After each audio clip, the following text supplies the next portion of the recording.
Please welcome back to the stage Stephanie Ruhle and Jay Johnson, former Secretary of Homeland Security and member of the Concordia Leadership Council.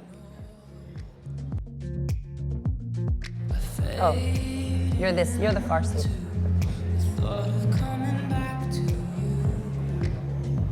Sorry, no bathroom break provided. And here's why there's no bathroom break. Secretary Johnson is such an important voice right now. He must leave to go on television because the national audience needs to hear what he has to say, so you want to sit down.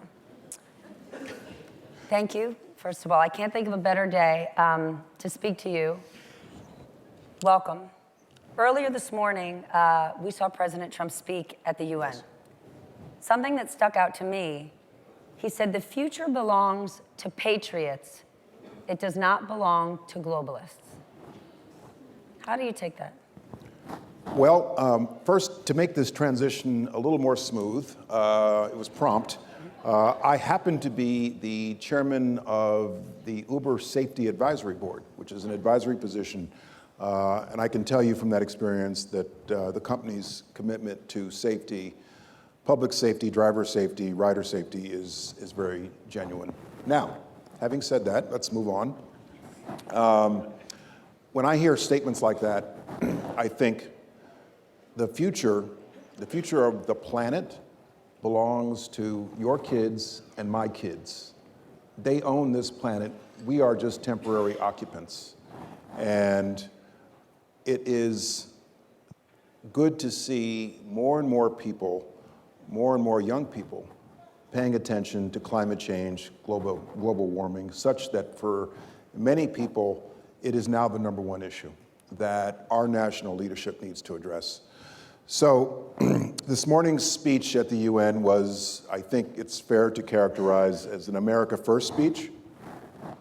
The way I look at it as a security person, it's okay to be America First. It's okay if you're Canadian to be Canada first, or if you're British to be UK first, but we're all part of a larger global responsibility and a global citizenry, whether it's the climate, whether it's the migration crisis, whether it's refugee resettlement. We all have certain responsibilities to the planet that we co-inhabit. But then don't you think that America First is a mischaracterization? Because at the end of the day, it's always been America First or Canada First. Now, correct. What it really is America alone. Correct. That's why I make the point that it's okay to be America First. In the current political environment in this country, it is being used to suggest America only for Americans. And I think we need a course correction there. When you look at America on the world stage, decisions that were made when you were part of the last administration, hard decisions, and where we are now, what has you the most concerned? The erosion in confidence that the American people have, and by extension, others, in our government. But what does that mean, right? We hear I'll tell that, you what it means. and people might feel it. Erosion in the faith, in the credibility of our government, erosion in the confidence in the effectiveness of our government's ability to keep its promises, and our government's ability to get stuff done, basically. Right now in Washington, one of the hot issues, and it needs to be, is gun safety. Most Americans, if you believe the public opinion polls, want gun safety, but we see no action in our Congress right now. So our Congress is actually functioning in a way that is thwarting democracy and thwarting the popular will for stricter gun safety laws consistent with the Second Amendment. And so my biggest concern is that Americans are losing faith in their leaders and having increasingly or decreasingly lower expectations for their leaders. Because of that, it's why, I might suggest, we've seen such a rise on the extreme right and the extreme left, voices who have said, let's blow the system up because it's not working. I'm pretty sure you don't want the system to be blown up. No. So how does it get corrected?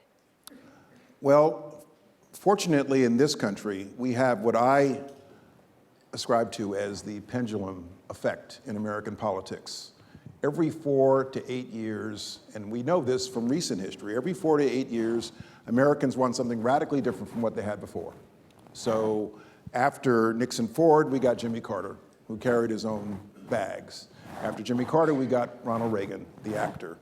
After Reagan, we got Bush for 4 years. That was a bit of a hiccup there. Usually the other party wins after 8. And then after Bush, we got Clinton. Then after Bush, 2, we got Obama, which is very different from Bush and all of his predecessors. And then after Obama, we got Trump. And there are no 2 human beings on this planet more different than Barack Obama and Donald Trump.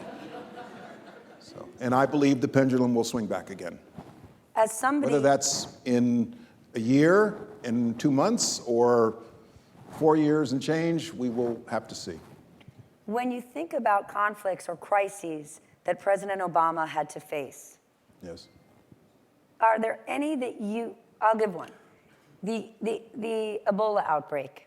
Yes. If that were to have happened today, how do you think it would be addressed? Well, that's a very interesting question. How our government handled the Ebola crisis in 2014, I think, defines a lot for me in my experience as Secretary of Homeland Security, and I think it says a lot about the prior administration.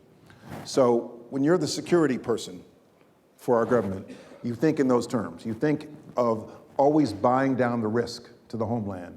And so at the height of the Ebola crisis in October 2014, there was a lot of panic, frankly, and a lot of anxiety in this country. Anytime you're dealing with something like a lethal virus, you don't know how far it's going to spread, and the public was anxious.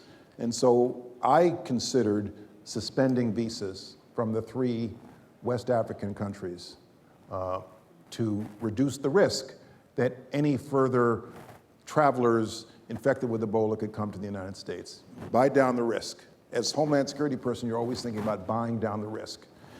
And we seriously considered the idea, and 2 things came to my thinking. One is we looked at the list of countries that had suspended travel from West Africa and the countries that had not. And I looked at that list and I thought to myself, the United States of America belongs in the latter list, not the former. And Samantha Power, who was US Ambassador to the UN at the time, said to me, Jay, if we suspend travel from these 3 countries, we will be isolating them when they need us most, and a whole lot of other countries are going to follow our lead. And so we did not suspend travel from those countries. Rather, I figured out that the Secretary of Homeland Security has the authority to funnel passengers from certain countries to a limited number of airports where we had heightened screening. We sent our military, we sent our health community, the United States led, and we stamped out the virus. And to me, that is the place that the United States of America should occupy in our world. Now, you asked, what would today's administration do? I can almost guarantee that they would view this situation solely through the security lens and would probably just outright suspend travel. Okay, then I want to be the devil's advocate, and I want to be the American voter who says to you... I thought I was a devil's advocate. There you go. Right. Who says, to Samantha Power's point, we would be abandoning those countries when they need us most. Yes. What do you say to the American who says there are people in this country who aren't having their needs met, who are suffering because they don't have adequate health care or education, or their communities are suffering? We have to care about our own. What do you say to that person who would support the president if he were to say, let's just cut those countries off, that's their problem, not ours? I would say we are the most powerful nation on earth. We can walk and chew gum at the same time. And yes, we should dedicate ourselves to reforming education. We should dedicate ourselves to a workforce that can meet the technological future of our country. And at the same time, we can and we should do our part for a worldwide refugee crisis or a lethal virus coming from West Africa. We can do both. Then how do you help people understand that? And addressing, limiting one does not necessarily address the other.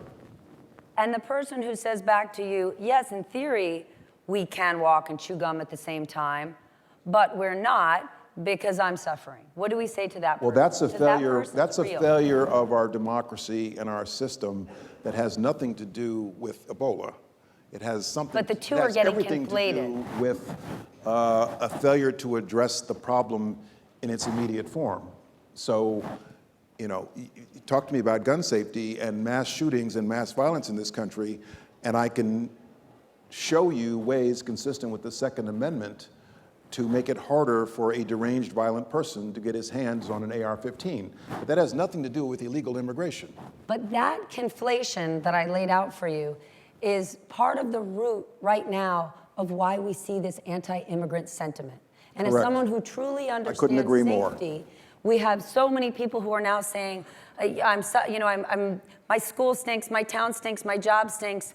It's the immigrants' fault. How do you help people not conflate those independent issues? Because it's a real problem. When I'm sitting in my office on weekdays, and I don't put you on mute, I actually listen to you on your show at 9 o'clock, and I heard you ask virtually the same question, which is, how do we communicate more effectively to the public the facts, the truth of public policy?